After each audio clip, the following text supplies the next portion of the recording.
कर्पूर गौरम करुणावतारम संसार सारम भुजगेंद्रहारम सदा वसंतम विद्यारविंदे भवम भवानी सहितं नमामि मंदारमाला कलितालकाये कपालमालांकित सुंदराय दिव्यंबराय च दिगंबराय नमः शिवाय च नमः शिवाय कालिंगोटांगण मंदिर चरण डोळ्यान पाहिन रूप तुझे प्रेमे आलिंगिन आनंदी पूजिन भावे ओवाळीन म्हणे नमः त्वमेव माता पिता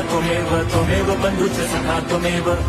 विद्या द्रवणं त्वमेव सर्वं मम देवदेव कायेन वाचा मनसेन्द्रियैर्वा बुद्ध्यात्मना वा प्रकृति स्वभावात् करोमि यद्यत् सकलं परस्मै नारायणायति समर्पयामि अच्युतं केशवं राम नारायणं कृष्णदामोदरं वासुदेवं हरिं श्रीधरं माधवं गोपिका वल्लभं जानकी नायकं रामचन्द्रं भजे।